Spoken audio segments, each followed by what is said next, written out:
Et par ailleurs, je suis administratrice nationale. Xavier Thunet, chargé de mission pour l'Union régionale sur les questions de contre-discrimination. Et je participe aussi aux travaux de la commission commune. Dans cette architecture fédérale, le problème se pose de la... je sais pas si c'est un problème, de la représentation des centres sociaux au niveau régional. On ne va pas revenir là-dessus.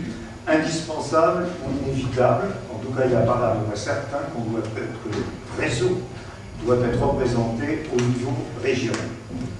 Parce qu'il y a des interlocuteurs, vous savez, importants à ce niveau-là, parce qu'il y a des chantiers internes départementaux, il y a besoin de coordination. C'est là aussi que se trouvent les coordinations associatives. Bon, je ne vais pas insister beaucoup là-dessus. Il n'empêche que sur ces deux points, fédéralisme et représentation, il va de soi que si sur le fond, il paraît difficile de faire bouger les lignes, parce que ça correspond à des valeurs et un mode de fonctionnement admis et expérimenté, il n'empêche que sur la forme, il peut y avoir des évolutions. Premier. Deuxième point, le fédéralisme régional.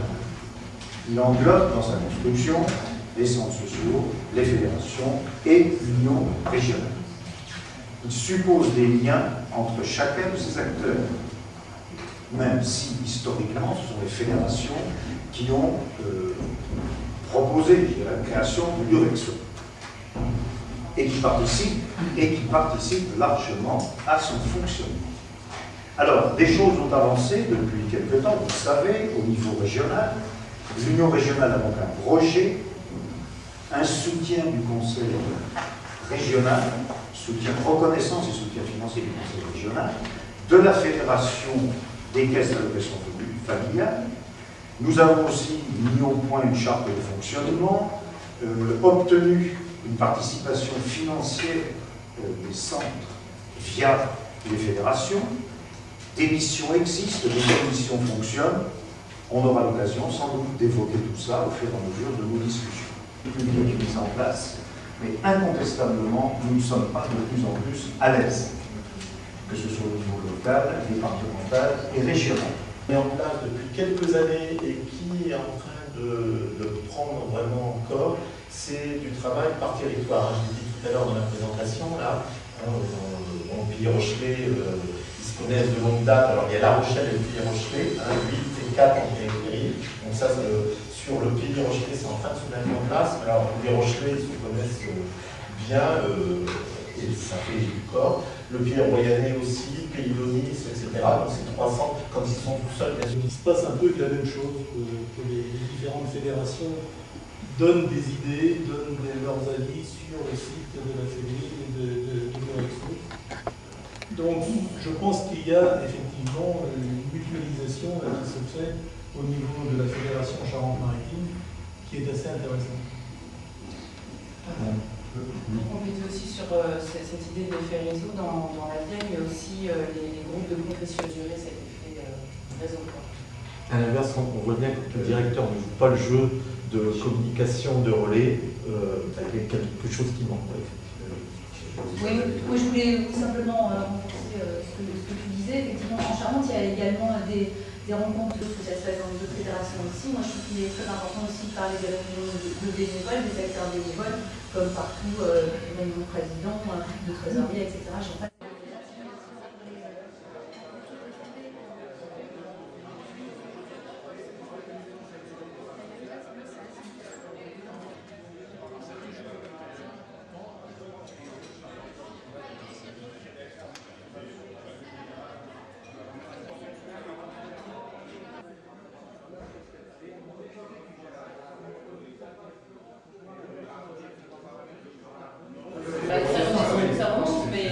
Mais au moins, quand tu en parles de niveau d'instance régionale, qu'est-ce qu'on déjà clarifier sur la manière dont se structure l'union régionale. L'union régionale ne va pas venir se substituer à l'échelon départemental.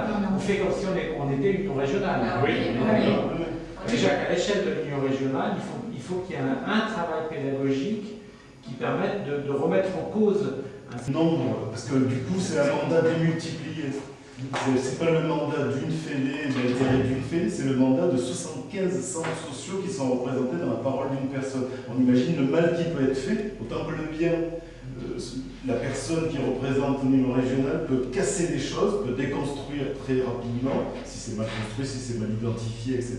Pourquoi on envoyait là-bas?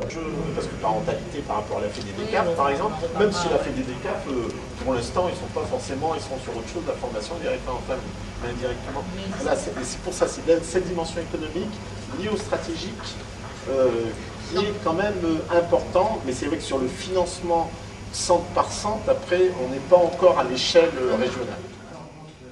Dans le champ des sociaux, oui, ça nous intéresse clairement. S'il y avait une vraie commission, Jean-Louis culturel, avec de l'échange, tout ça, ça te ferait gagner du temps, ça te permettrait d'être plus performant. C'est ce que tu fait que, franchement, si on va dans un réseau, c'est dans celui-ci, on ne va pas aller à la région. Alors, à l'inverse, moi je veux dire, sur ce chantier-là... Toi, ça y est, aujourd'hui, ta concertation sur ces questions-là, elles existent au niveau départemental, et c'est le niveau pertinent pour traiter les questions culturelles. C'est ça que tu es en train, c'est ce que tu dis. C'est une plus-value. Je le ferai quoi qu'il arrive, on travaille sur oui, d'accord. Mais le fait de pouvoir travailler à cette échelle-là, c'est une plus-value. C'est une meilleure connaissance, un approfondissement, c'est une valeur ajoutée. Des producteurs, donc des artistes, etc., qui eux sont capables d'être des producteurs et dont il s'agit de faire partager au plus grand nombre.